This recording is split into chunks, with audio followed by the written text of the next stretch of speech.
Direto ao ponto. Nós fra li, pamodo creobi. Qual é que é a alternativa? O que é que vamos fazer? Vamos alterar as leis ou vamos alterar as mentalidades? Essa é a ótica. Não pensar na redirecionar. Qual a solução que esse país precisar? Viemos para, em conjunto, criarmos as pontes para consensos que vão ao encontro daquilo que é a expectativa também dos cabo-verdianos. O debate livre de ideias, a visão dos partidos políticos. Direto ao ponto. Direto ao ponto aqui na RCV, já são neste momento 10 horas e 15 minutos, já está aqui os nossos convidados. Hoje temos dois assuntos a abordar. Primeiro, o conteúdo do relatório de inspeção do Serviço Antifraude do Ministério das Finanças no Porto da Praia e o processo de substituição de deputados no Parlamento como tema como tem sido a prática e o que diz a lei. Isto vem a propósito da polémica em torno da substituição de deputados no grupo parlamentar do Movimento para a Democracia, entre a saída da substituição seria a saída de Euclides Silva ou de Antonieta Moreira. São esses os argumentos então para esse debate. Temos a representante do Movimento para a Democracia, a deputada Isa Miranda. Em São Vicente está a representar o grupo parlamentar do PAICV, João do Carmo, e o deputado António Monteiro a representar os deputados da UCID. Hoje começamos por António Monteiro. António Monteiro, muito bom dia. Começamos pelo relatório de inspeção do Serviço Antifraude do Ministério das Finanças do Porto da Praia. Um relatório que foi feito num período de cerca de 3 semanas e que detectou que o Estado estaria a perder cerca de 61 mil contos. Muito bom dia, José António dos Reis. Bom dia aos colegas do painel, o deputado João do Carmo e a deputada Isa Miranda. Um bom dia aos técnicos da Rádio Nacional e um bom dia muito especial a todos os cabo-verdianos que nos escutam, quer aqui nas ilhas, quer na nossa imensa imigração. De facto, nós tivemos acesso a um relatório dos serviços antifraudes do Ministério das Finanças, que durante 2 meses se detectou algo anormal numa amostra de 5% do total dos contentores entrados no país e mais concretamente na cidade da Praia, por altura do mês de abril e mês de maio. E das análises que nós fizemos, nós temos os dados, os números que constam do relatório. Nós não estamos aqui a trazer nenhum dado nosso, são dados do relatório, apontam para que de facto há situações anormais, diria mesmo bastante anormais, que devem merecer uma atenção muito especial por parte do Governo e, acima de tudo, por parte da Direção-Geral das Alfândegas. Segundo o relatório, constatou-se que há uma subfaturação dos produtos que entram no país e que, por causa desta subfaturação, as alfândegas cobram um valor muito inferior àquilo que, a priori, com faturação normal, poderia ter cobrado. E vai-se a um número de aproximadamente uma cobrança só de 33% aproximadamente do valor normal que se deveria cobrar. Aqui a questão que nós temos que analisar é se de facto estamos perante uma situação que é recorrente ou se foi uma pesca em águas profundas e que acabou por ter o efeito que teve. Se nós estamos perante uma situação que, não acontece, uma situação anormal e foi uma coincidência, nós poderemos entender em parte e poderemos em alguma medida, entender também a problemática da subfaturação. Mas se for um caso que já é um modelo instalado por alguns, e repito esta palavra, alguns empresários ou operadores económicos na capital do país, pensamos que aí estaremos em maus lençóis e a Direção-Geral das Alfândegas ou mesmo o Ministério das Finanças com o serviço que tem antifraude devem agir e aumentar, ou melhor, abrir o leque das inspeções para se poder aquilatar de facto se se tratava ou se tratou de um assunto muito particular ou se é uma prática que está a ganhar dimensão, porque se for isso nós estamos a ser altamente prejudicados, e quando digo nós, estou a falar do país, estou a falar dos contribuintes, e isto acaba por fazer perder-se muitos milhares de contos adveniente do serviço das alfândegas e, claro, com repercussão altamente negativa nos serviços que o Estado tem a obrigatoriedade de apresentar aos cidadãos nacionais, nomeadamente a educação, a segurança, a saúde e outros. Monteiro, só para precisar, o período de inspeção foi de 4 a 26 de abril deste ano. Não, eu, no relatório que eu tive... No relatório, estou a ver no relatório aqui. O presente relatório detalha os resultados de uma visita física integral efetuada aos contentores pelo Serviço Antifraude no período de 4 a 26 de abril deste ano, no Porto da Praia. Sim, mas está no relatório. Mas as mercadorias que entraram referem-se... ok. Estou a dizer aquela visita. Sim. Está bem. Mas as mercadorias que entraram, os contentores que entraram, referem-se a estes 2 meses que eu fiz questão de frisar. Era só para precisar esse... Agradeço a precisão. Muito bem.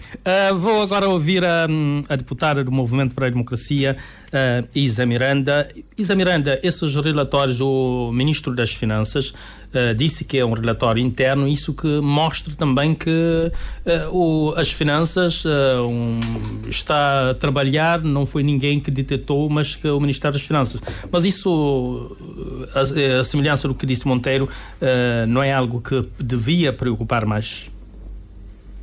Muito obrigada, caro jornalista e os demais profissionais da comunicação social que estão aqui a nos suportar. Muito bom dia e obrigada pelos questionamentos. Cumprimento os meus colegas do painel, o António Monteiro e o Sr. Deputado António Monteiro e o Sr. Deputado João do Carmo. É assim, Serviço Antifraude. Serviço Antifraude é um serviço que faz parte da orgânica, da Direção-Geral das Alfândegas. Para corroborar com o Sr. Ministro das Finanças e dizer que o Serviço das Alfândegas, o Serviço Antifraude, não é um serviço novo. É um serviço que já serviu todas as alternâncias políticas em Cabo Verde. Veio posso dizer no crioulo, desde tempo de Caniquim, né? É um serviço interno e pode-se consultar perfeitamente a orgânica do Ministério das Finanças no online, entrar na Direção-Geral das Alfândegas, que encontra aquele serviço. É um serviço que faz a inspeção. Como é que isso acontece? As mercadorias vêm para Cabo Verde e o papel do Estado é facilitar o comércio nacional, mas também a nível nacional. Então, o processo de desembaraço tem vários figurinos. Por exemplo, há perfis. E consultando a própria página do Ministério, na Direção-Geral das Alfândegas, nós podemos ver que nós temos ali identificado pelo menos 2 perfis, verde e vermelho. Mas há mais, porque entre esses 2, certamente existem mais perfis. A alfândega facilita o processo. Há processo de desembaraço que começa, por exemplo, antes do próprio navio atracar. Os operadores já vão lá, já pagam o seu duque e tudo mais. Pelo menos aqueles que estão, por exemplo, no perfil verde. Facilita todo o processo. E depois, o Serviço Antifraude vai fazer o seu trabalho. Quando nós encontramos esse relatório, que é um serviço corriqueiro, não é de hoje, ele faz a própria, como é que se diz, aquela lei da reforma tributária, já me escapou a memória neste momento, o Código Geral Tributário e o Código Aduaneiro, né? Especificam que, em função da caducidade, o serviço tem até 5 anos para recuperar o valor. O comércio flui, porque a alfândega não tem esse papel de parar a mercadoria no porto, senão seria um outro problema. Mas faz o seu trabalho a posterior. Mas se calhar é necessário, não sei, seria mais eficaz uma fiscalização agora muito mais direto, para evitar, porque imaginemos essa quantidade, não sei se, como o António Monteiro disse também, se é algo que, enfim, é uma pesca, como ele disse. Nós estamos a fazer ventania num copo de água que não existe, não faz sentido. Não faz sentido. Não faz sentido nenhum, porque é um serviço que sempre houve. Aliás, deve cada vez mais ser dotado de meios para reforçar a sua inspeção. Sempre houve. O serviço atua a posteriori. O comércio é facilitado. Mas estou a dizer, esses dados detectados que vem no relatório, se não é motivo de preocupação, para, como já disse, também para reforçar esse serviço, para fazer mais visitas físicas. Por isso que eu estou a dizer, esse serviço inclusive deve ser reforçado para fazer mais intervenções. E evitar... Porque esses valores não são perdidos. Esses valores não são perdidos. Não, se foi detectado, mas o que não for detectado, se calhar fica perdido. Há um regulamento no Código Aduaneiro. Há um regulamento que mostra como é que o processo funciona. E funcionou todo esse tempo.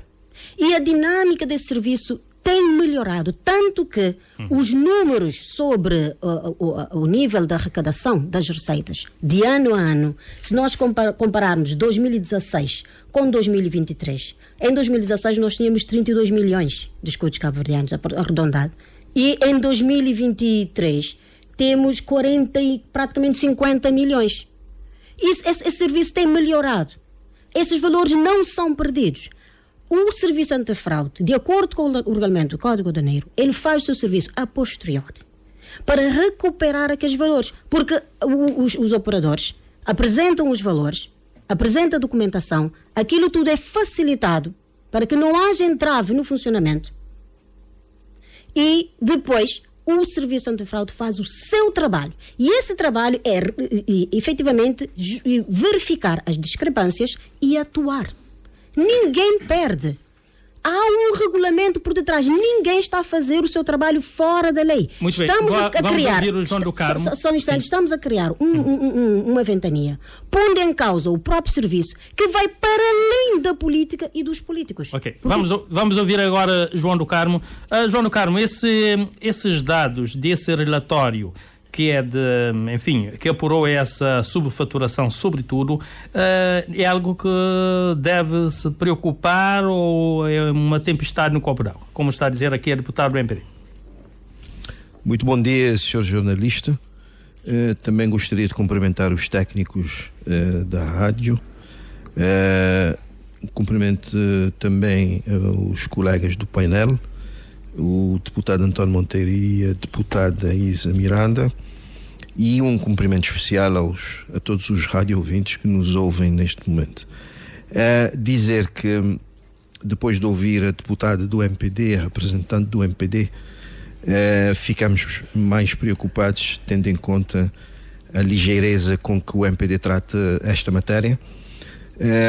Nós estamos aqui completamente documentados e preparados para este debate, e nós gostaríamos de trazer a origem desta inspeção. No dia 22 de janeiro reuniu-se um grupo dos principais importadores nacionais. O encontro foi realizado, portanto, na Câmara de Comércio de Sotavento. Contou com a participação de oito importantes importadores nacionais que discutiram diversas questões relacionadas ao ambiente empresarial em Cabo Verde, com enfoque especial na concorrência desleal. Durante a reunião foram abordadas preocupações quanto à crescente concorrência desleal, a propagação do setor informal e a falta de fiscalização e controle eficaz por parte das autoridades competentes, como a Alfândega e a Enapor. Além disso, foi destacada a ausência de confrontação de faturas e documentos entre os importadores oficiais e os agentes económicos, o que compromete a transparência no mercado. Para dizer que não se tratou de uma ação normal deste serviço antifraude. Foi uma reclamação feita pela Câmara de Comércio de Sotavento, que através de um conjunto de reclamações dos principais importadores do mercado nacional, que resultou nesta inspeção. Esta inspeção, de facto, decorreu no período de 4 a 26 de abril de 2025 no Porto da Praia. E as principais conclusões desta inspeção, foi o valor declarado foi de 31 milhões de escudos, um pouco mais que isso. O valor reconhecido após a fiscalização e correção foi de pouco mais de 93 milhões de escudos. Apurou-se uma subfaturação de quase 62 milhões de escudos, o que representa cerca de 66% do valor reconhecido. Houve uma diferença a favor do Estado no valor de pouco mais de 30 milhões de escudos, representando cerca de 68% de perdas de receitas pelo Estado. Para dizer que essa operação não se tratou de uma pesca, veio, como disse, e aqui com todas as informações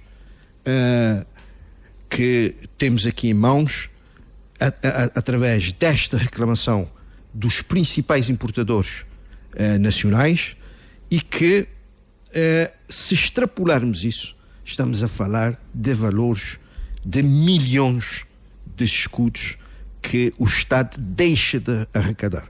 Portanto, é uma situação muito grave.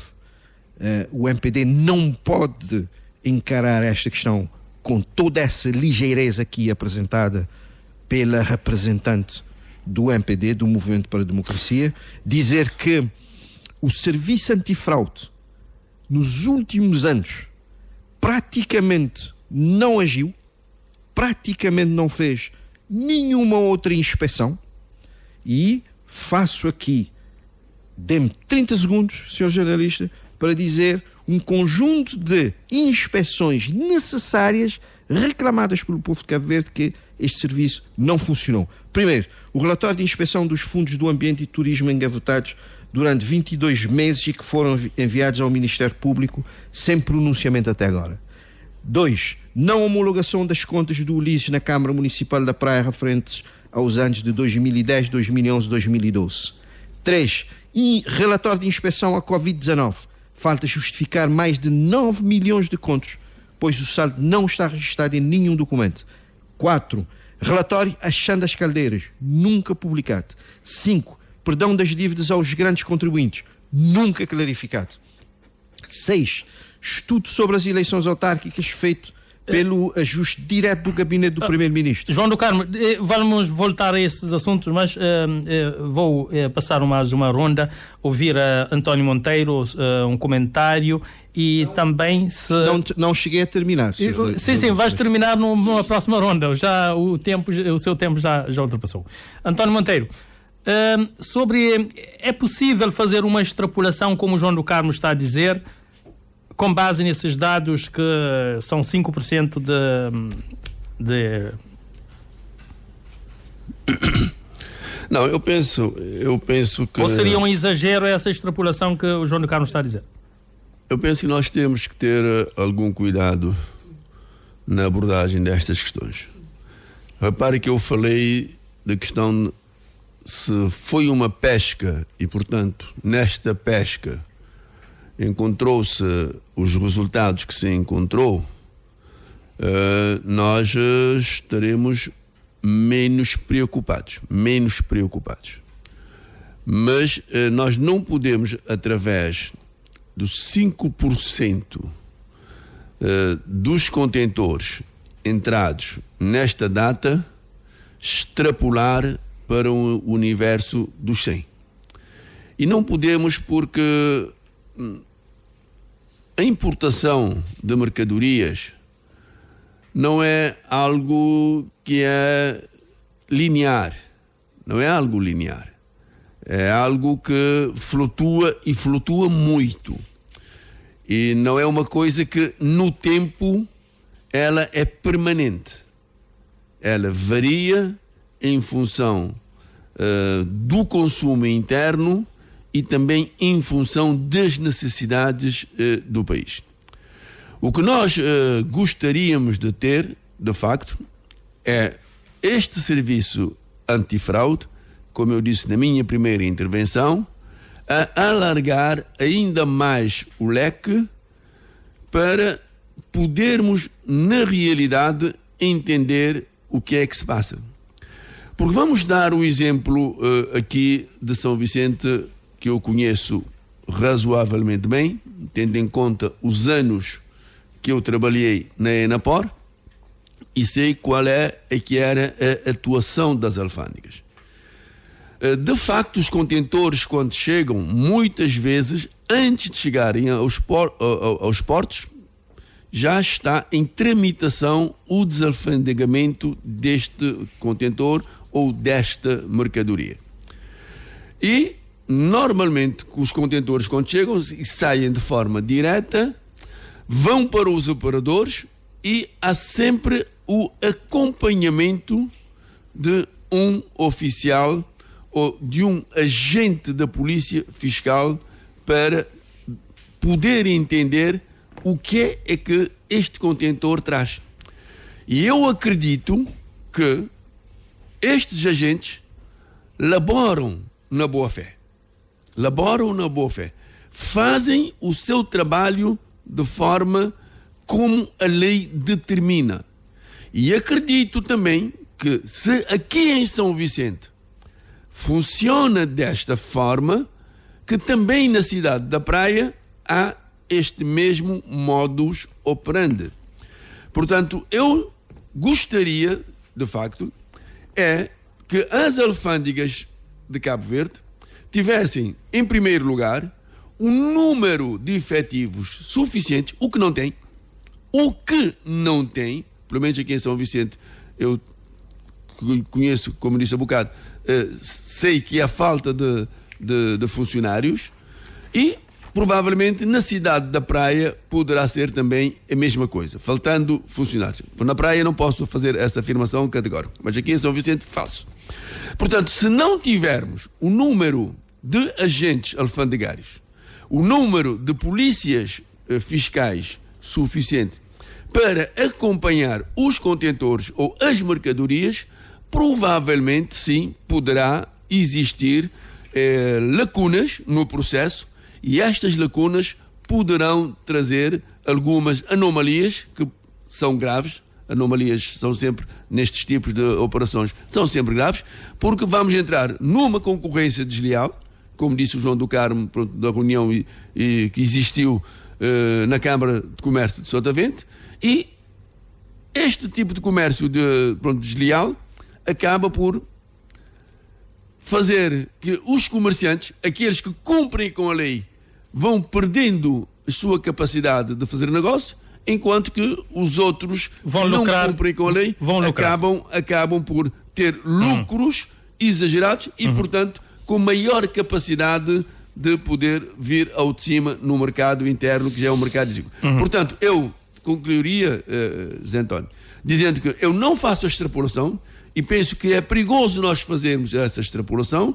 O que nós devemos exigir ao governo é que dê um número suficiente de funcionários às alfândegas, o número suficiente de agentes policiais na respectiva corporação policial fiscal e que os serviços antifraudes funcionem de forma normal. não por pressão de Muito quem bem, quer até que seja, porque mas devidamente organizado e com funcionamento transparente. Uma das recomendações mesmo é aqui a necessidade de reciclagem dos técnicos aduaneiros, criação também de uma equipa de visita física às alfândegas, reforço também da equipa de gestão e análise, como disse também a própria deputada Isa Miranda, tem dito isso também. Isa Miranda, então, como a semelhança do António Monteiro, é um risco fazer essa extrapolação, tendo em conta esses dados. Mas, se calhar, é preciso estar mais em cima. Não é um risco, não. É irresponsabilidade. Falando como um cidadão cabo-verdiano e como político, é irresponsabilidade. Senhor deputado João do Carmo, não há ligeireza por parte da deputada do MPD, Isa Miranda, ou do senhor ministro, ou do sistema MPD, em abordar o assunto de serviço antifraude da Direção-Geral das Alfândegas. Há sim uma responsabilidade, e volto a frisar, é um serviço corriqueiro, não é a primeira, não é a 20ª inspeção que está a fazer. No quadro da modernização da área tributária de Cabo Verde, foram reforçados os serviços. Há um regulamento sobre o qual trabalham, que veio na modernização desde 2014. Ok? É um trabalho responsável, é um serviço que funciona para além dos políticos e para além da política, está na lei. Tudo o que fazem está na lei. Agora, esta abordagem do senhor deputado acaba por minar a relação entre o contribuinte e o Estado. E quando um ator político de arco do poder coloca as questões neste prisma, está simplesmente a desconsiderar que num amanhã poderá estar a governar e precisa da contribuição de todos os serviços do Estado. E de forma que coloca a questão como que se está a perder todo o dinheiro, sabendo bem que o Código Tributário, o Código Geral Tributário, estipula prazos de caducidade, estipula os critérios do funcionamento e o regulamento do Código Aduaneiro diz os procedimentos de como é que o serviço deve funcionar. Já se disse aqui que a atuação do Serviço Antifraude é uma atuação posterior, porque há necessidade de facilitar o comércio, e não só as responsabilidades das alfândegas vão para além de facilitar o comércio, mas também tem responsabilidades com a segurança pública, tem responsabilidade com a parte do controle de medicamentos e por aí fora, conjunto de situações que impactam a vida dos cidadãos, e vem o deputado que quando abre boca ou sai negatividade ou depressão aos cabo-verdianos. É preciso ter um certo limite na abordagem. Eu não queria estar neste papel de fazer essa intervenção dessa forma. Juro que isto não me faz bem. Mas é preciso ter alguma responsabilidade. E coloca a tónica num assunto em que envolve vários atores que trabalham no processo. Quando aponta e extrapola nestes termos, está a comprometer e a questionar a responsabilidade profissional de não só colaboradores das alfândegas por parte do Serviço Antifraude, mas também está a questionar as agências, está a questionar o serviço da ANAPOR, está a questionar o pessoal da Guarda Fiscal. É um conjunto de atores que atuam num processo de desalfandegamento para depois termos o resultado final, que vai culminar com a cobrança dos tributos. Mas esse processo, o alfândega não pode parar um contentor no porto para fazer todo esse trabalho, porque isto é tudo menos eficiência da economia. Tornaria o processo mais demoroso. Não só demoroso, mas incorreria a prejuízos, porque cada dia que o operador deixar o contentor no porto, ele paga.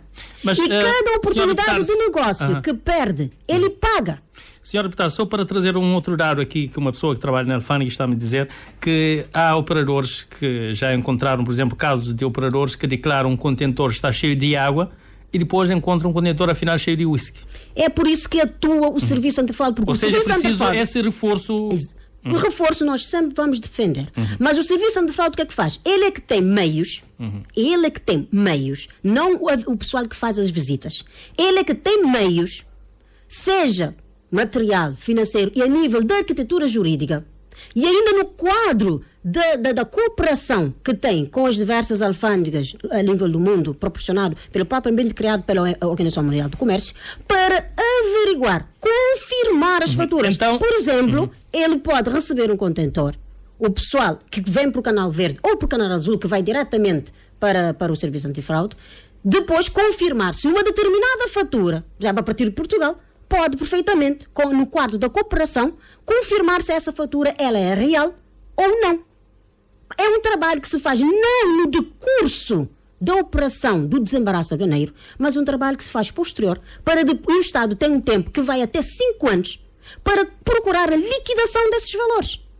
Portanto, é irresponsabilidade nós criamos essa percepção. É um conjunto de percepção imposta, que não é só pelo deputado João do Carmo, mas por toda a gama companhia versus PICV. Nós temos que saber que os partidos do arco do poder, e não só, nós os atores políticos, porque eu estou a ver o deputado Monteiro a fazer uma análise muito racional e com muita responsabilidade, mas ao contrário do deputado João do Carmo, que pertence a um partido do arco do poder, que sabe que amanhã ou aqui a alguns anos ou coisa do tipo, poderá estar a liderar o país, deve ter mais responsabilidade, porque a relação entre o contribuinte e o Estado deve ser preservado e melhorado. Deveria estar aqui a defender meios e condições para que o pessoal das alfândegas possa desempenhar cada vez mais o seu papel e não essas atrocidades que anda a dizer.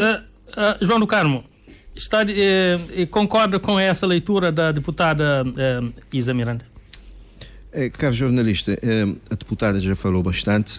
Eu agora vou aqui provar que estamos muito bem preparados para este debate. Está com dúvida? Como disse, esta inspeção resultou de uma reclamação da Câmara de Comércio, depois de ouvirem, portanto, os principais, repito aqui, os principais importadores nacionais. E as principais reclamações dos principais importadores nacionais dizem, portanto, vou aqui dizer nesta minha intervenção alguma parte deste encontro. Nos últimos tempos, estou citando, nos últimos tempos, temos assistido no nosso dia a dia a situações anormais que têm perturbado e desestabilizado o ambiente em que operam as nossas empresas, pondo em perigo a sua continuidade. Repito esta parte, pondo em perigo a sua continuidade. Várias empresas têm sido alvo de tratamento discriminatório em resultado de práticas, inobservância de normas, ações, inações e omissões, maioritariamente deliberadas por parte de serviços públicos com responsabilidades ligadas às suas atividades, que analisadas indiciam falta de profissionalismo, irresponsabilidade, desinteresse, desconhecimento e até corrupção. Portanto, estamos a falar dos principais importadores nacionais que têm esta percepção. E esta percepção não pode ser através de uma pesca, de um caso pontual. Obviamente que estes nossos principais importadores nacionais sabem que ao longo de muito tempo esses factos aconteceram. Portanto, a situação é muito grave, daí que nos leva com propriedade fazer esta extrapolação. Senhor jornalista, deixe-me continuar. Não, só para precisar uns dados aqui. Eu perguntava então qual seria a proposta que o João do Carmo, o vosso partido, faz no sentido de tentar evitar essas situações. Certo, estamos fazendo essa explicação aqui. Vamos com calma. Portanto, já mostrei as principais preocupações dos nossos principais importadores, certo? E agora vou fazer uma pergunta à representação do MPD neste debate, que é uma coisa que eu fiz antes do debate no Parlamento, que eu é que levei esta matéria no debate com o vice-primeiro-ministro. Pedi a este mesmo serviço antifraude os relatórios feitos nos últimos 3 anos. E conseguiu? Não. Sabe porquê? Porquê? Porque nos últimos 3 anos este serviço não funcionou. Estou a mostrar. A representante do MPD pode dizer quais foram as inspeções feitas por este mesmo serviço nos últimos 3 anos. João Carlos. Isso advém de dizer que aquilo que o Sr. Vice-Primeiro-Ministro disse na Assembleia, disse no debate, de que é uma prática normal do seu Ministério fazer estas inspeções. Não. Esta inspeção surgiu claramente sob a reclamação muito bem feita por parte da Câmara de Comércio de Sotavento, representante dos importadores nacionais, no caso de Sotavento, que muito bem feito, com reclamações aqui muito bem apontadas, que nós vamos ao longo deste debate apresentar. E eu já fiz aqui a menção de uma dessas principais reclamações. Eu posso, porque eu tenho tempo ainda. Não, o seu tempo está quase a terminar. Vamos lá. Pois, mas eu vou fazer mais aqui uma pontuação. Dos principais importadores nacionais, a título de exemplo de tratamento discriminatório, descarado e gritante, observamos: 1. Produtos com a mesma procedência colocados no mercado com uma diferença abismal de preços. 2. Bebidas importadas postas à venda sem o obrigatório selo nacional. 3. Empresas que não emitem faturas, recibos e nunca são fiscalizadas. 4. Empresas que não cumprem com as suas obrigações fiscais e laborais e nada lhes acontece, entre outras. São situações que potenciam a concorrência desleal, com conivência e passividade de quem tem a obrigação de fazer cumprir as normas e regras. Eu já apontei mais uma reclamação dos principais importadores. Exato. Vamos agora ouvir o colega António Monteiro. António Monteiro, o vice-primeiro-ministro e ministro das Finanças disse que, portanto, esse trabalho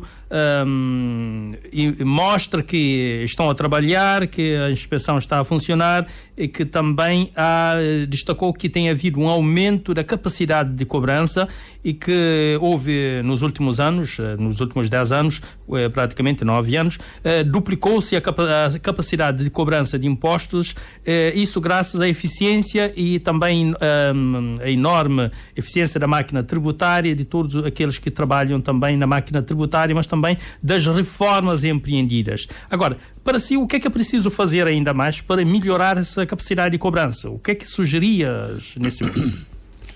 Bem, Zé António, nós temos que ter em consideração o seguinte: não basta fazermos determinadas afirmações. É preciso que estas afirmações tenham suporte na prática. O que é que eu quero com isto dizer? O senhor vice-primeiro-ministro disse o que disse, mas se nós formos a analisar, por exemplo, este relatório que diz que é uma fiscalização do Serviço Antifraude, é o relatório 01 de 2025. Ora, portanto, se este serviço funciona da forma corriqueira, normal, cumprindo aquilo que a lei lhe obriga, é claro que nós não teríamos esse relatório que é feito no mês de abril, como aqui já foi dito, com o número 1. Talvez seria o número 10, ou o número 11, ou o número 12, ou coisa que valha.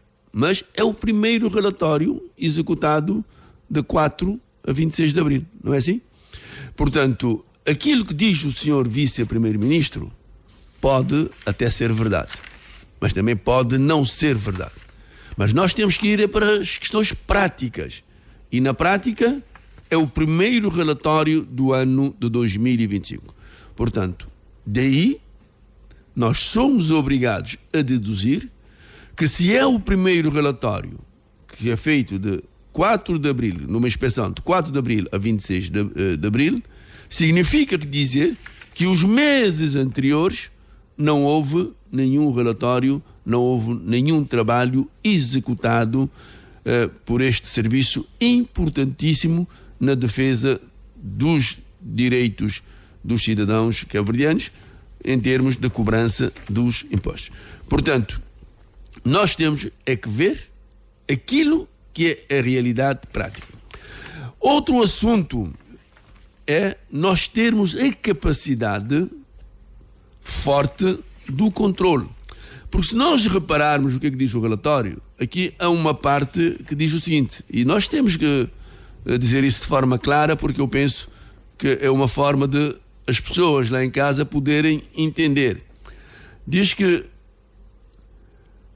foram analisados e inspecionados o total de 12 documentos com 24 contentores, na sua maioria provenientes da China, sendo 20 de 40 pés, representando 83,83%, e 4 contentores de 20 pés, representando 16,67% do total, conforme a tabela. Ora, nós temos que ser muito certeiros naquilo que deve ser as nossas funções. E, para uma questão de equilíbrio dentro dos nossos operadores, nós temos que saber, a alfândega, quando digo nós, estou a falar da alfândega, a alfândega tem que saber exatamente quando é que o produto... Peço desculpas porque estou aqui um pouco constipado. Quando é que um produto, de facto, está subfaturado? Porque nós temos que ver também que às vezes, muitas vezes, as capacidades dos nossos operadores económicos em fazer a pesquisa nos mercados internacionais pode permitir que um operador consiga um mesmo produto a um preço diferente de um outro operador.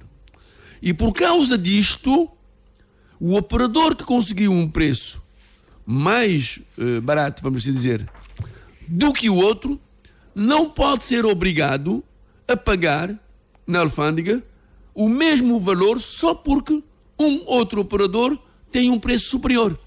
E aqui a capacitação e o conhecimento do mercado internacional dos funcionários e, maiormente, deste serviço antifraude tem que ser extremamente profundo.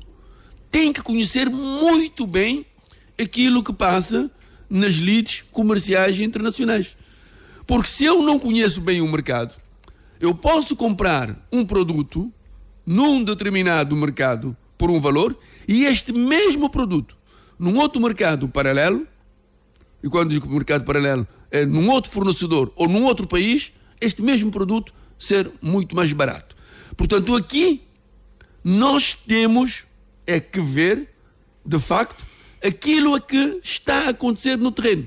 E para conhecermos aquilo que passa no terreno, o Estado tem que criar todas as condições para que estes serviços, quer a Direção-Geral da Alfândega, quer o serviço que lhe é competente, o serviço antifraude, tenham pessoas com formação permanente e conhecedor daquilo que é o mercado internacional. Monteiro, só para porque terminar. Se, por um lado, o Estado pode perder, é verdade, pode perder, mas por outro, tendo em conta o preço que pode chegar no produto final, nas prateleiras dos supermercados ou das lojas ou das drogarias, provavelmente poderá ser um preço inferior e quem ganha com isto será o cidadão cabo-verdiano.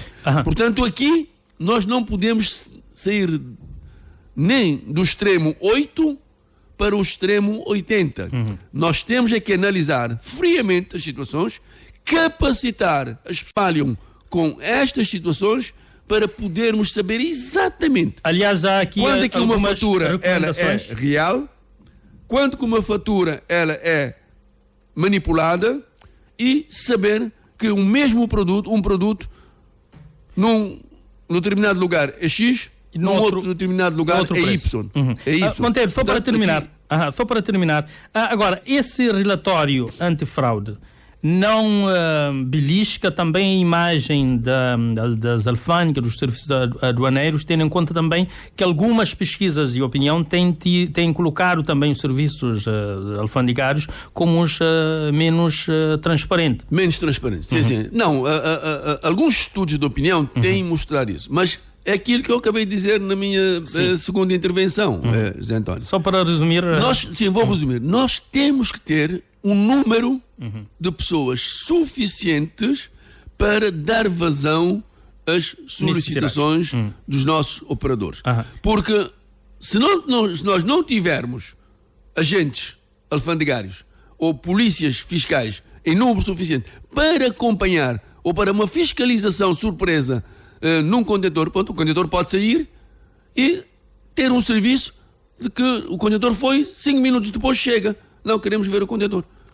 Para acompanhar. Por exemplo, aqui em São Vicente eu disse que a alfândega tem falta de pessoal. Também eu não sei na cidade da Praia. Acho que também na Praia, porque há aqui a recomendação para reforçar o pessoal. Mas nós temos que ter essas pessoas e é preciso, para evitar possibilidades de alguns desvios, é preciso, por exemplo, que os operadores de scanner, a lei que foi aprovada no Parlamento há dias, tenham, de facto, um vencimento e condições de trabalho para evitar para não serem arrastados para o mundo do crime. Muito bem. Isa Miranda, esse relatório, para além de outros comentários que possam fazer, não vem dar razão também a algumas pesquisas de opinião, ou seja, colocar em xeque a própria imagem dos serviços aduaneiros, das alfândegas? Faz-se estudos de opiniões, sim, e é bom porque é o exercício da democracia. Isso vitaliza, né, e mantém os cidadãos informados. Uma coisa é fazer os estudos, ter as conclusões, assim como este que se fez esse inquérito e depois fez as recomendações que se tem que fazer. Contudo, isso não nos dá direito, né, de malhar nas instituições do Estado. Nós somos de pleno acordo que melhorias vão precisar sempre. As recomendações que foram feitas no relatório são pertinentes e devem ser vistos com um olhar de acolhimento. Acolher o máximo possível para melhorar o nível da arrecadação, até porque a sociedade que nós temos hoje exige muito. Então, essa exigência, cada exigência tem impacto financeiro, tem custos. E para responder às aspirações do povo, nós não podemos estar nas situações de desperdício. Eu sublinho e volto a repetir, devemos olhar para as recomendações com um olhar de acolhimento. Até onde há possibilidades para melhorarmos o nosso serviço, eu acho que as tutelas devem tudo fazer para melhorar o serviço. Agora, isto é uma parte. Outra questão é o seguinte. Questionou-se o senhor deputado João do Carmo, afinal, que alternativas apresenta? Falou e não disse nada. Porquê? Porque da parte do João do Carmo e um pouco do PSV, mas principalmente algumas figuras, nem todas, o importante para eles é a desinformação.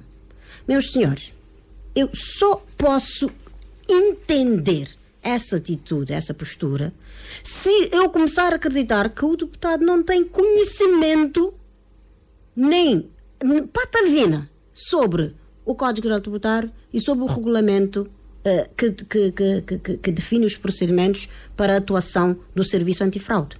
É um serviço do Estado, criado justamente no âmbito do controle, para reforçar o controle. Não impede o fluxo comercial, mas controla. Tem o seu tempo para controlar. Tem um prazo da caducidade que pode ir até os 5 anos. Deve fazer o seu serviço. E quando há situações que podem conferir práticas pouco abonatórias, o senhor deputado conhece as instituições para fazer valer os direitos. Afinal, está aqui para defender o povo. Então, se tem... Ele está a dizer também que pediu algumas informações que não teve. O direito à informação é um direito constitucional. Se não teve, deveria ter. Os serviços não podem barrar as informações. Eu não posso corroborar quando qualquer deputado, no exercício das suas funções, peça as informações e lhe é negado. Isto é uma prática que eu não corroboraria em hipótese nenhuma. Seja um deputado, seja qualquer outro cidadão. Embora há muitas informações que são públicas, que é só dirigir a um site, consultar, mas pede-se. Mas mesmo assim, é um direito que lhe assiste e que não deve ser negado. Contudo, isso não pode pôr em causa, eu até acho descabido. Nós estamos num debate na rádio com tantas preocupações dos cabo-verdianos. Uma entidade que simplesmente, se há espaço para melhorar, nós somos políticos. Apresentemos alternativas, propostas de lei, reforço nos orçamentos do Estado, outras iniciativas possíveis para melhorar, porque é um serviço que serve a todos os cabo-verdianos, para além da política. Uma importante fonte de receita para o Estado também. Até por aquilo que o senhor deputado recebe mensalmente.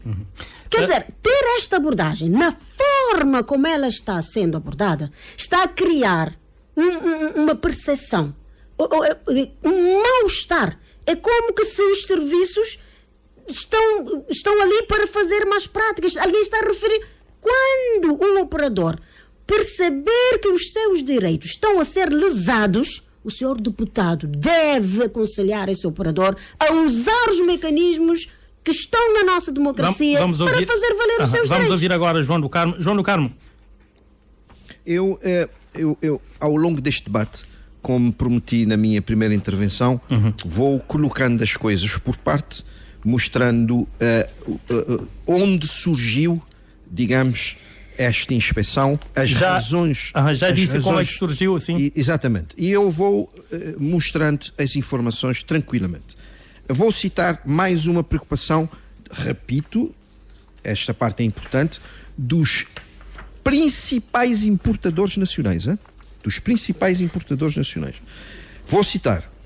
As nossas empresas têm visto as suas atividades e negócios serem influenciadas por situações supramencionadas e sentem o desvirtuar do mercado, vendo-se colocadas em situações que perigam a sua capacidade para competir e assegurar a sua sobrevivência.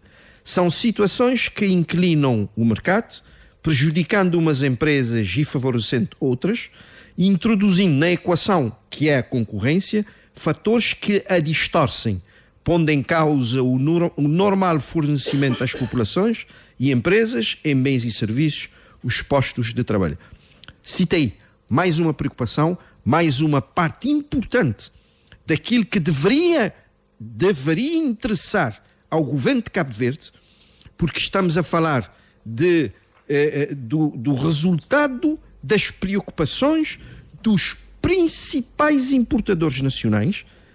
Agora a deputada Isa está a perguntar que soluções agora o deputado propõe para melhorar isto. Senhor jornalista, quem governa neste momento é o MPD. Quem é o ministro das Finanças? Olavo Correia. O Olavo Correia, no debate, disse que tudo está normal, que não aconteceu nada de anormal, que as coisas estão a decorrer com tranquilidade e que o governo está a arrecadar aquilo que deveria arrecadar. Eu tenho em mãos um relatório da equipe antifraude que mostra exatamente o contrário. O Estado de Cabo Verde, o governo de Cabo Verde, deixou de arrecadar cerca de 2/3 a menos daquilo que deveria. Isso numa amostra de um período que nós seriamente aqui mostramos que a inspeção foi feita no período de 4 a 26 de abril de 2025. Nós afirmamos que podemos extrapolar esta amostra baseando nas reclamações e naquilo que os principais importadores nacionais defendem. Ou seja, portanto, João Lucano, pode ser então que o buraco é muito maior, não é? Absolutamente. Quando os principais importadores afirmam que aquilo que está a acontecer põe em causa a sua continuidade das suas atividades, quer dizer, isso é grave. Isso é grave.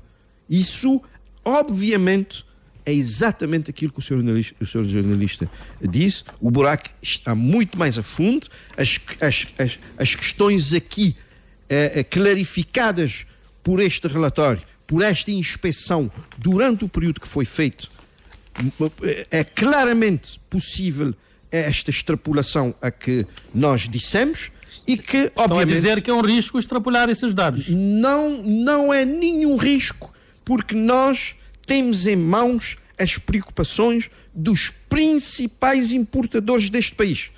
Os principais importadores deste país são empresas sérias, de pessoas, de empresas que conhecem o mercado de Cabo Verde, que estão a laborar neste mercado, muitos deles desde a independência deste país, e que, obviamente, estão a ver que as suas atividades estão sendo colocadas em perigo. Portanto, estas preocupações, para nós, PICV, é o mais importante. É o mais importante ouvir os nossos importadores, saber das suas preocupações e, aí sim, vou dizer quais as soluções. As soluções são, primeiro, ouvir os nossos empresários.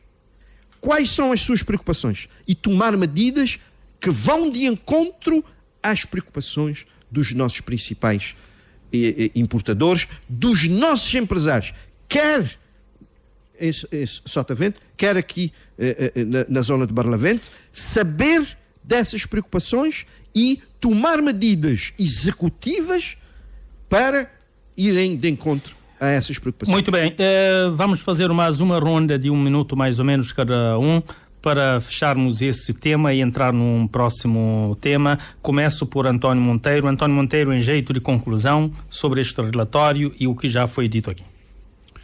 Bem, sobre esse relatório, eu gostaria de dizer que, pronto, neste caso em concreto, o Estado não ficou sem cobrar as receitas. É preciso que se diga. Exatamente.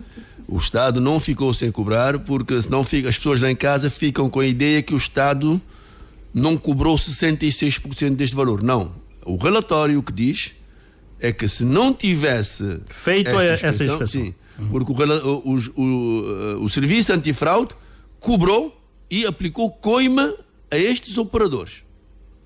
Portanto, nós temos que passar a mensagem para fora de forma verdadeira. Porque senão nós vamos pôr minhocas na cabeça das pessoas, as pessoas vão ficar com a ideia de que o Estado não cobrou. Não. Neste caso em concreto, de facto, se o Estado não tivesse prestado atenção, nós teríamos este buraco. Mas o serviço agiu, e eu penso que este serviço deve agir todos os dias, não é como fez, até mês de abril é o primeiro relatório.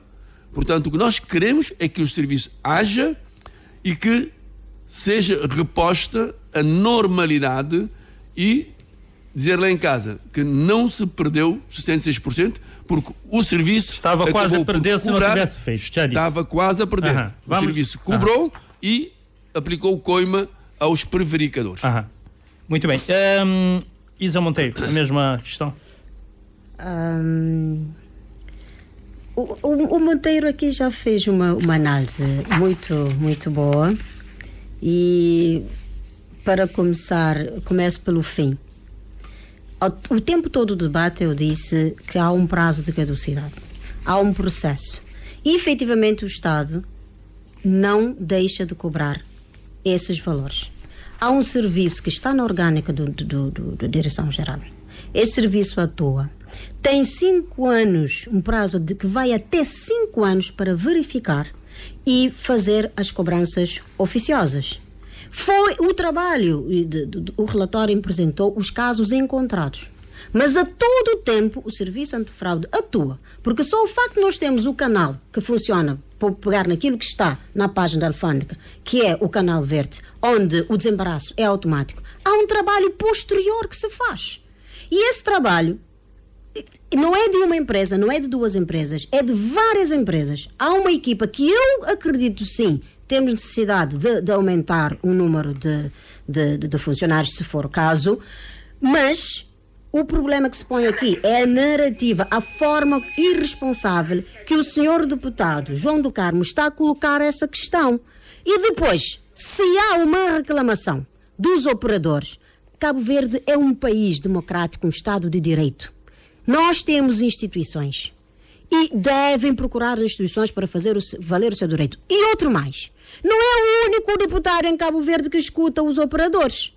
Os demais deputados em Cabo Verde escutam os operadores. O governo escuta os operadores. E o senhor deputado falou em nome dessas pessoas e não conseguiu apresentar nenhuma solução, porque dizer que nós devemos ouvir, pelo amor de Deus, senhor deputado, nós todos temos ouvidos, nós ouvimos. Agora, apresente-me uma solução, porque quem faz essas abordagens, um deputado, um legislador, que tem um partido de arco do poder, faz esse barulho, polui a mente dos cabo-verdianos, desencoraja e desinforma, não é alternativa para continuar a governar Cabo Verde. Não é desta forma. Vamos ouvir João do Carmo para terminar esses assuntos?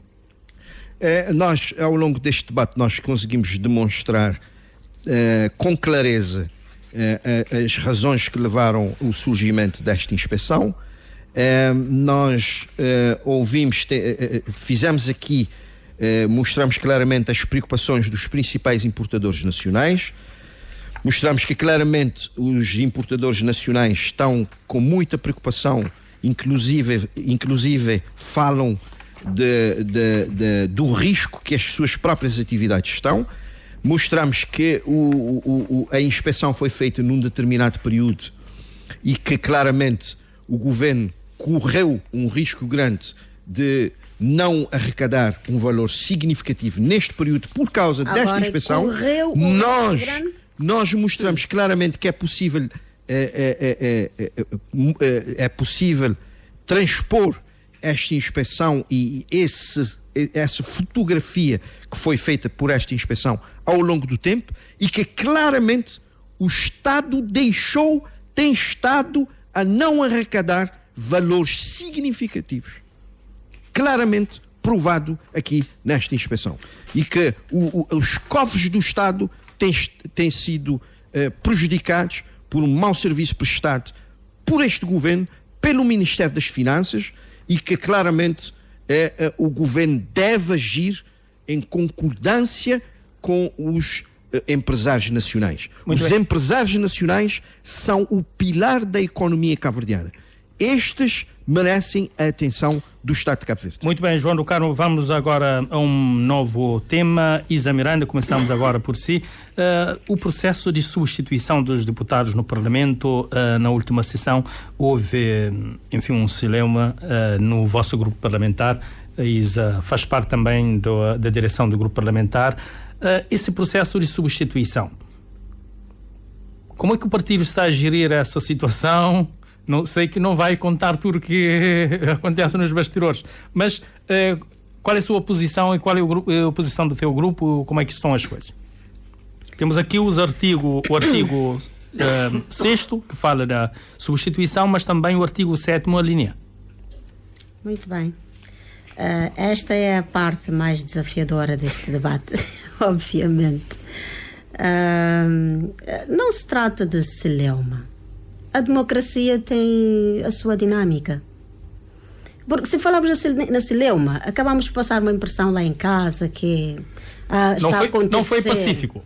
Não, mas isso é da democracia. E eu vejo isso com muito orgulho do meu país, né? Quando nós temos esta possibilidade do exercício de nossa democracia e encarar isto com tranquilidade. Nada foi feito fora do quadro legal. Nós sabemos que há leis e há interpretações diversas. E é uma situação que não é totalmente nova, né? Nós temos registros do passado, aconteceram coisas, tanto isso pode acontecer. A substituição é um processo sensível, né? É um processo sensível, e a lei, se há pareceres diferentes, é porque a lei não é totalmente clara. Então, nesse sentido, defende que é preciso clarificar essa lei. Se há uma coisa que hoje é necessário, até para evitar situações do tipo no futuro, é uma clarificação. E aí é a hora da entrada do Tribunal Constitucional. A quem eventualmente poderá sentir lesado, ou mesmo um outro ator político deste player, é uma oportunidade de nós clarificarmos essa situação, porque a gestão de pessoas por si só é uma coisa complexa. Imagina gerir pessoas na política, é ainda uma coisa muito mais complexa.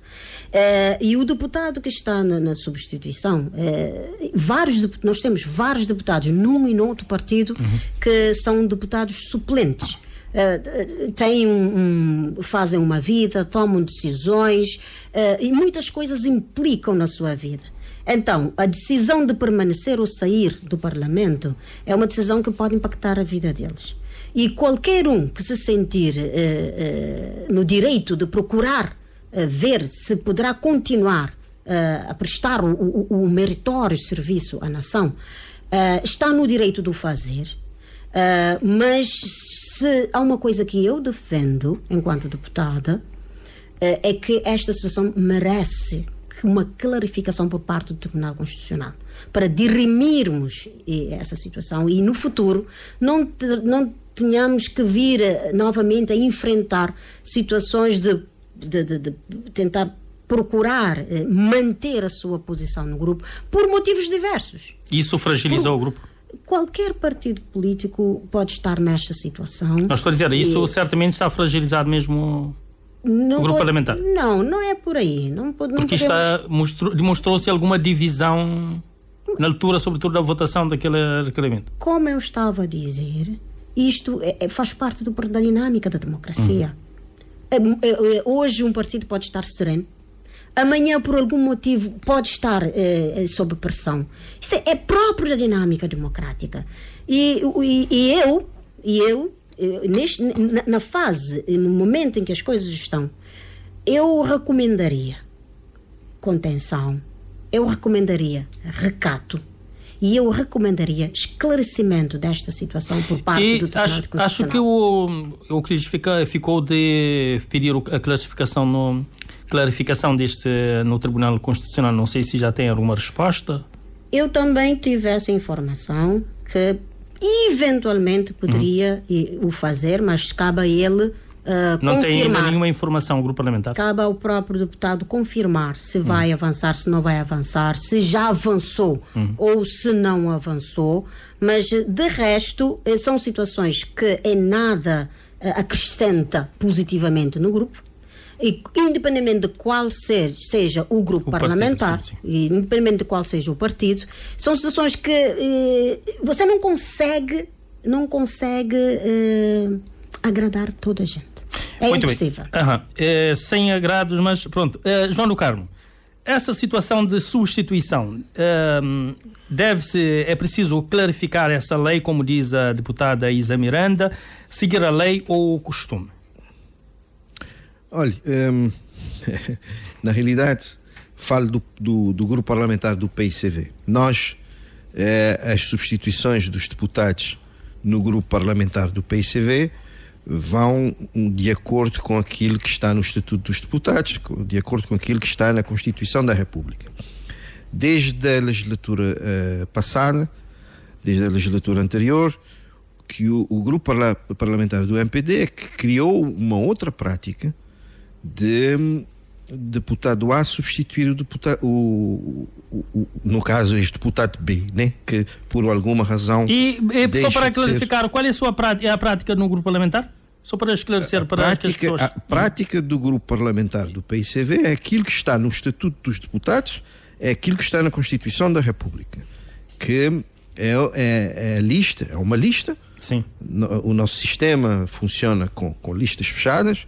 Nós, portanto, tem uma ordem e nós, claramente, sem nenhum problema, os deputados, por ordem, vão fazendo a substituição daquele que, por alguma razão, faz um pedido de suspensão ou por outra razão.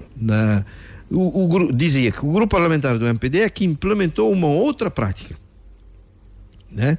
de deputado A substitui fulano B, deputado C substitui fulano D, e assim vai. E por causa disso, então, que deu esse... Sim, é uma prática que o grupo parlamentar do MPD tem feito desde a legislatura anterior. Agora, portanto, a prática, portanto, virou costume aqui no Parlamento, através do grupo parlamentar do MPD. Portanto, não é um assunto nosso. Mas pode chegar a vossa bancada. Pode chegar, não é? Não pode chegar, porque nós não fazemos assim. Nós fazemos de acordo com a Constituição, com o Estatuto dos Deputados. Portanto, é um problema do MPD, eles que se resolvam e pronto, e eles que façam da maneira que eles entenderem. Nós não temos nada a ver com isso. Monteiro, qual é a sua leitura? Deve-se prevalecer o costume ou a lei? É preciso clarificar essa lei de substituição? Caro jornalista, eu não gosto muito de costumes. Porque o costume tem o Amadeu preso na cadeia da Ribeirinha e, portanto, não pode haver costume contra a Constituição. E eu não me canso de repetir isto. Porque as leis neste país são para serem cumpridas. E, infelizmente, muitas vezes nós nos deixamos levar e não cumprimos a lei, e depois já encontramos uma boia de salvação, que é o costume. O costume é uma fonte de direito, sem dúvida, mas não pode ir contra a Constituição da República de Cabo Verde. E o que é que diz a Constituição da República de Cabo Verde no seu artigo 164? O número 2 do artigo 164, com o epígrafe início e termo do mandato, diz: o Estatuto do Deputado regula a suspensão, a substituição, a renúncia e a perda do mandato. E quando vamos para o Estatuto dos Deputados, o artigo 6º, com a epígrafe critérios, repare o que diz: critérios de substituição dos deputados. Vou repetir: critérios de substituição dos deputados. Está a definir os critérios. Diz o seguinte, o número 1: em caso de vacatura ou de suspensão do mandato, o deputado será substituído pelo candidato não eleito da mesma lista na respectiva ordem de precedência.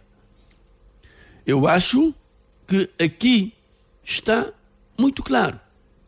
Está muito claro. Porque nós não temos... Mas Monteiro, o 7, a linha A, também tem uma nuance. Nós temos que ver aqui o que é que diz a epígrafe do artigo 6º. Critérios de substituição dos deputados. O artigo 164 da Constituição, o número 2, remete-nos para o Estatuto. O número 7 diz cessação de suspensão. Suspensão. A suspensão do mandato cessa, a linha A, no caso previsto na linha A do artigo 4º, pelo decurso do período de suspensão ou pelo regresso antecipado do deputado, indicado ao Presidente da Assembleia Nacional diretamente por aquele ou através da direção do grupo parlamentar. Então, na sua opinião, com a sua leitura, deveria ser quem estivesse primeiro na lista? Não. O problema é isto. Os partidos, quando constituem a lista, no nosso caso é uma lista fechada, a lista é partidária, não há eleição uninominal, os partidos procuram colocar as pessoas na lista em função do seu peso social e político. As mais-valias que o cidadão A, B ou C poderá trazer ao partido naquela lista.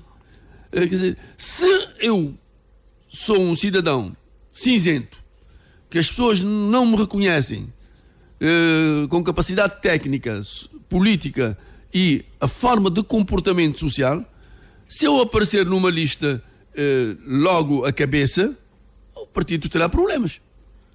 Então, se tem alguém que está à frente de uma outra pessoa, alguma razão deve ter.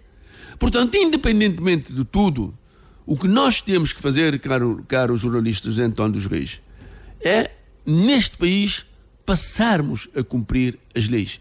Eu já tive uma posição de exigir que as leis se cumpram neste país.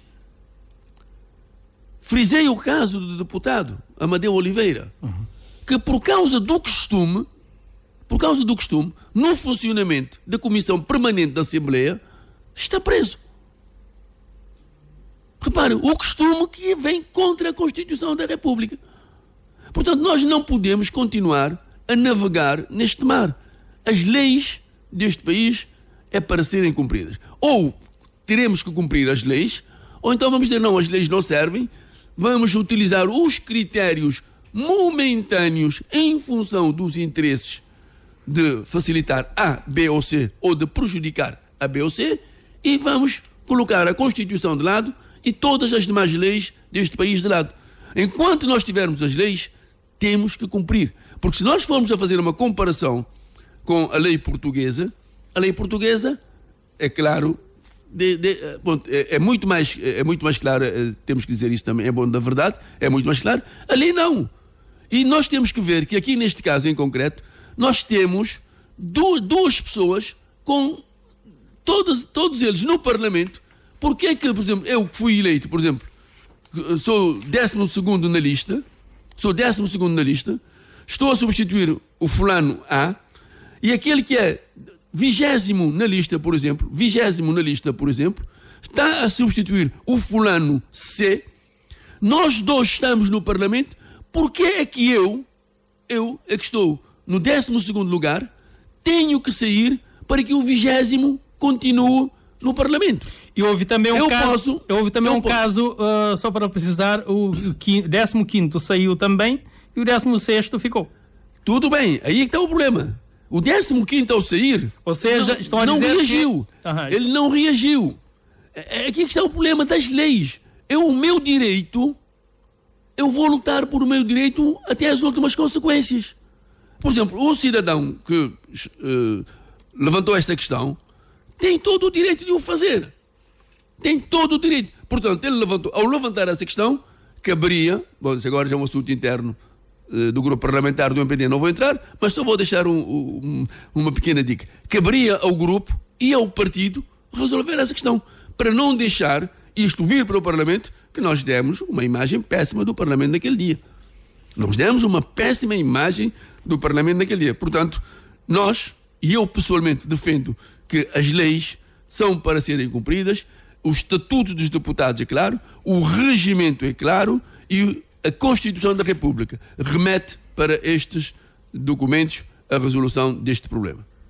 Isa Miranda, isso também não tem a ver com a questão também da lei de paridade, que tem que seguir na lista um homem e uma mulher? Vamos deixar a lei de paridade em paz. Não tem nada a ver? Não tem nada a ver com este assunto. Aliás, hoje Cabo Verde recebeu uma boa notícia de estar na 2ª posição na África na matéria de índice de paridade, apesar dos desafios internos que nós temos. Só para dizer e reafirmar novamente a necessidade da clarividência. Só para... Sim, Isa, o João do Carmo disse que o MPD que trouxe essa... Eu escutei muito bem o senhor deputado João do Carmo, parte do PSF. Escolheram uma regra, né? Eu escutei muito bem o senhor deputado António Monteiro da UCID e pude ver que coincidem-se em vários aspectos, mas também a parecer que vai numa direção contrária.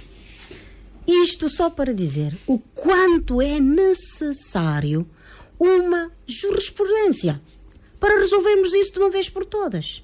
Para sairmos daquilo que o Monteiro tem dor de costume. É legítimo que ele reclama e tem as suas razões. De facto, nós devemos pautar pelo cumprimento da lei. Eu acho que este é o caminho. Pautar pelo cumprimento da lei. Se temos alguma prática ou algum costume no passado que fez algum desvio em relação à lei, nós temos a Lei Magna, a Constituição da República, o Estatuto dos Deputados, nós temos o regimento, mas nós não tivemos a capacidade de chegar a um entendimento para que esse assunto fosse resolvido da forma que no passado tem estado resolvido, apesar que também no passado nós temos situação que abriu caminhos para a situação que nós estamos a viver hoje. Então, volto a dizer, pelo menos para eu que sou da direção da bancada, para a direção da bancada, para o grupo parlamentar do MPD, neste momento recomenda-se contenção, recomenda-se recato, recomenda-se tudo fazer para que haja uma jurisprudência para evitar situações destas no futuro, porque essas situações geram um custo futuro. E aí sim, é um outro debate. E que nós temos que voltar a gerir as situações para que os atores políticos, para permitir, né, que os atores políticos consigam conviver bem na democracia, porque a democracia não tem só aspectos bons. A democracia também tem custos. E nós temos que perceber que nem sempre nos leva à consumação das nossas ambições. Muitas vezes a democracia nos põe do lado amargo da democracia. Então, passa essa expressão, nós temos neste momento que aguardar, esperando que a parte lesada, no exercício do seu direito, possa avançar as partes com nesse essa... caso. As partes também, sim. Qualquer das partes. Digo parte porque normalmente um ficou, o outro saiu. Né? Mesmo quem ficou também... Mesmo quem ficou deve tomar essa iniciativa para proteger-se e esclarecer de uma vez por todas, porque isto não abona na gestão interna dos partidos políticos. Mas o grupo parlamentar não tentou resolver essa situação antes de chegar a... Há perguntas que são óbvias. Tentou, mas... Como é que se diz? As perguntas podem ser indiscretas, não é? As respostas não. Há respostas que são óbvias neste caso. É claro que o grupo parlamentar não poderia desresponsabilizar-se do seu papel de tentar resolver da melhor forma possível, mas nós sabemos que os partidos políticos têm a sua dinâmica, o Parlamento em si tem uma dinâmica própria e a democracia tem a própria dinâmica. Então nem sempre nós conseguimos controlar todos os variáveis para as coisas saírem bem do jeito que nós planificamos. Isso não tem nada a ver com a constituição da lista para as próximas legislativas de 2026? Eu creio que não. Não está na... Eu creio que sim. Eu creio que não. Volto a dizer, a democracia tem as suas dinâmicas. Isso acontece. Qualquer atitude que qualquer dos deputados tomar para afirmar aquilo que entendem, aquilo em que acreditam, são legítimas. Se isto tem a ver com a renovação da lista, tem todo o direito de lutar para o efeito. Tem todo o direito, tanto um quanto o outro. Okay? E nós, neste momento, o que mais importa para o grupo parlamentar do MPD é ter uma jurisprudência sobre esse assunto para evitar males no futuro. Então seria mesmo a direção da bancária que devia pedir, então? Isto não limita exclusivamente a Sim, mas estou a dizer direção. Também, porque... Poderia. E casos implicados não... Eu acho que fazia todo sentido. O grupo iria avançar. Caso não avançar, qualquer dos atores políticos estão na legitimidade de o fazer, até por uma questão de responsabilidade, de proteção dos próprios deputados que estão sob a sua direção. João do Carmo. Mais uma vez, caro jornalista... Já disse que é um problema que não tem nada a ver com isso. Pois. Eu vou repetir essa parte, porque nós do PICV funcionamos de acordo com o regimento da Assembleia Nacional, de acordo com o Estatuto dos Deputados, e nós cumprimos com a Constituição da República. Ou seja, então João do Carmo acha que não há necessidade de nenhuma clarificação dessa lei? Não, eu estou a dizer, afirmo tranquilamente, que o grupo parlamentar do PICV sempre cumpriu com o regimento da Assembleia, cumpriu com o Estatuto dos Deputados, sempre o grupo parlamentar do PICV faz questão de cumprir com o Estatuto, com a Constituição, com aquilo que diz a Constituição da República. Nós, a Assembleia, neste momento, está com uma questão, debateu uma situação criada pelo MPD. É um problema do MPD. Portanto, nós não temos nada a dizer sobre isso, porque trata-se de um problema do MPD. Nós não metemos no problema dos outros. O PICV...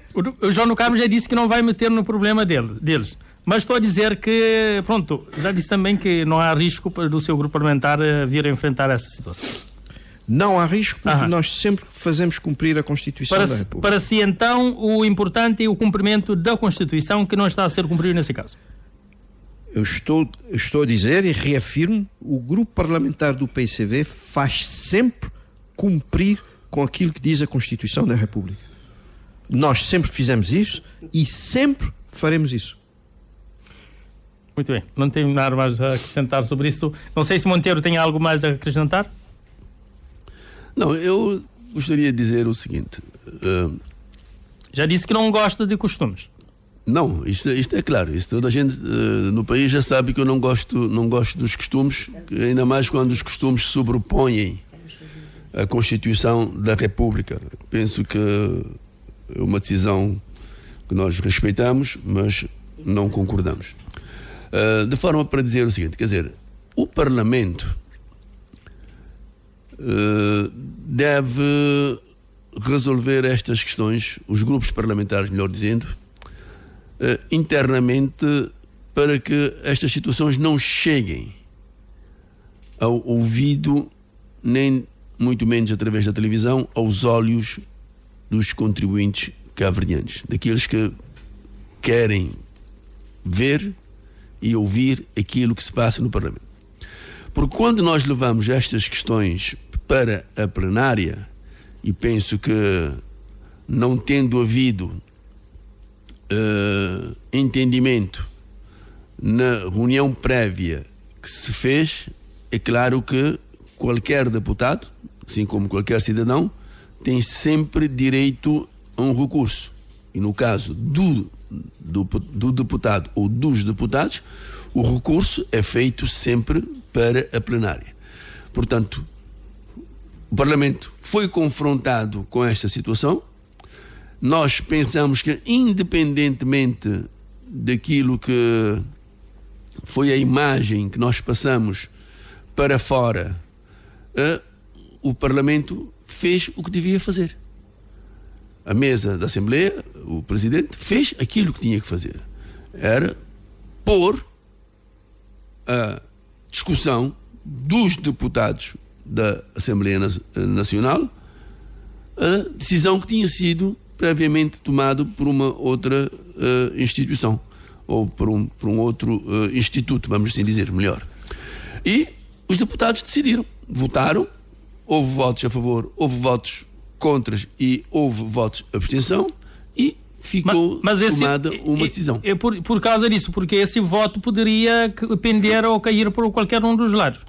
Sim, ali foi sim, é por isso que estou a dizer que se calhar... Foi tiro no escuro. Se calhar, foi tiro no escuro. Sim, se calhar é preciso... A Isa está a dizer claramente que é preciso clarificar esses assuntos. Não, nós entendemos que, face a estas situações, porque repare, o PICV, sem querer meter aqui, foi-se também em seara alheia, nós já tivemos situação, eu que estou no Parlamento há quase 20 anos, já tivemos situação no grupo parlamentar do PICV e que foi resolvido de forma natural. Eu lembro-me do deputado Felisberto Vieira, que na altura era ministro, regressou e foi feita a substituição por quem estava na lista de forma tranquila e não houve, quer dizer, de forma sequencial, com a precedência na lista. E no MPD, pronto, eles têm, não sei, têm um outro modelo, mas este modelo acaba por criar alguma crispação, porque a lei diz uma coisa e a prática é outra. Portanto, aqui, não havendo entendimento e tendo em conta aquilo que se acabou por decidir através do voto no Parlamento, caberá às instituições judiciais decidirem sobre aquilo que entenderem decidir, independentemente de nós e eu pessoalmente, enquanto deputado nacional e da UCIT, entender que não pode haver nenhum tipo de costume contra a Constituição da República e contra as leis. O costume, do nosso ponto de vista, é uma fonte de direito quando não há nenhuma lei a dizer o contrário. Havendo uma lei, eu acho que temos que primar pelo cumprimento da lei. Portanto, é um assunto que deixou o Parlamento um tanto ou quanto um pouco mais abalado do que aquilo que é o costume. Mas a Isa Miranda está a dizer que é um exercício da democracia natural. Não. Há exercícios na democracia que não são naturais. Há exercícios na democracia que não são naturais. Os exercícios naturais da democracia é o cumprimento escrupuloso da lei. Este é que é o exercício natural. Tudo aquilo que é contra o que está estipulado, o que está gizado nas leis da República, já não é um exercício normal da democracia. E quando se força a democracia, acabamos por criar outros problemas que, ao fim e ao cabo, virão criar dificuldades à própria normalidade da própria democracia. Portanto, o normal na democracia é o cumprimento escrupuloso daquilo que mandam as leis. Porque a democracia não é mais nem menos que o cumprimento das leis. Isa, não sei se tem algum comentário a fazer antes de terminarmos. Estão a dizer que o Monteiro está a concluir que o grupo não está a cumprir a lei. Não é bem. Não estou a concluir isso. Não é isso. Está a dizer, não é? Bem eu estou a isso dizer a democracia, o cumprimento normal, é o cumprimento das leis. Agora, cada um... Não é bem isso que o Monteiro quis dizer, porque eu estava aqui a ouvir com muita atenção o Monteiro, que aliás tenho aqui que frisar que dos 3 deputados aqui no debate é aquele que pode opinar com maior propriedade, porque afinal é um dinossauro do Parlamento. Já tem lá muito tempo, já viveu todas as peripécias. O João do Carmo também é dinossauro. Sim, nós entramos para o Parlamento juntos. Juntos, mas não parece. Sim. Porque a sua maturidade é invejável ao comparar com o Obrigado senhor pela deputado. parte que me toca. Não que eu estou a chamar o senhor deputado João do Carmo de irresponsável, de imaturo. Eu estou aqui mas, em silêncio. Eu estou em silêncio. Não gostaria também de ser ofendido. Não, sim, vais ter a oportunidade de eleger. Não tenho. Apesar de um assunto que já disse que não tem nada a ver consigo. Não tenho a pretensão de ser deselegante com o senhor deputado João do Carmo, porque está a fazer aquilo que ele acredita, as suas lutas. Está a fazer. Agora, eu não concordo com a forma como ele faz as lutas e eu contraponho da mesma forma que ele apresenta as situações. Entretanto, Monteiro, democracia tem dessas, principalmente porque democracia não é um produto acabado. A democracia não é um produto acabado. E cada vez que conseguimos deparar com situações destas ou de outras que virão, nós não gostaríamos de facto que a situação fosse para a plenária. Mas chegando à plenária, nós também acabamos por envolver o público para ter uma opinião sobre aquilo que acontece, sobre a dinâmica do Parlamento, a dinâmica do exercício da democracia. Se fosse um produto acabado, sim, eu estaria a corroborar da tua afirmação. Mas por ser uma coisa tão dinâmica e que acompanha a própria evolução da sociedade, Cabo Verde sendo um país aberto que é, nós escutamos sobre tudo o que acontece em outras paragens e aquilo que é bom nós devemos absorver. Nós devemos comparar para tirar as eleições. O que acontece aqui, e volto a reafirmar, é um exercício da democracia. Eu acho que a opinião pública hoje ficou um pouco mais esclarecida, mas volto a frisar que também há outras opiniões. Nós, da parte do grupo parlamentar do PCV, nós devemos fazer esse exercício de recado para permitir que as coisas funcionem. Do MPD. Sim, Cruzes, PCV. Disse PCV. Não, desdigo onde está diga, desdigo. João, acho que a Isa quer ser anotada por si. Não, nem pensar. João, mil desculpas, mas a Serra do Tar para o PCV já não me permitiria ver nesta situação. Mas é assim, eu acho que o público cabo-verdiano saiu a ganhar com isto, a nível de informação, de esclarecimento, de melhor estudo da própria Constituição, do regimento, do Estatuto do Deputado. São matérias que cada vez mais devem entrar na literacia política dos cabo-verdianos e hoje poderão estar mais esclarecidos e até perceber a necessidade premente dessa jurisprudência. Para dizer, Monteiro, a democracia não é um produto acabado. Então é necessário sim essa jurisprudência, porque eu acho que no final do dia todos os atores políticos agem na boa fé. E quando as coisas não saem bem, nós temos as instituições, né? Cabo Verde é um Estado de Direito, temos interdependência de poderes, nós temos instituições para dirimir esses casos e esse exercício vai nos ajudar a nós a todos na política. João do Carmo, sentiu-se ofendido, pode reagir. Já pedi desculpas. Absolutamente. Nós vamos reafirmar aqui que o PICV é um partido que cumpre a Constituição da República. O PICV é o partido que lutou pela independência de Cabo Verde. É o partido que criou as condições para a abertura política em Cabo Verde. É o partido que voltou ao poder em 2001 com um projeto grandioso de transformação de Cabo Verde. Claramente o PICV é o partido que aparece sempre em momentos mais importantes deste país, em momentos cruciais para, digamos, dizer presente ao povo de Cabo Verde.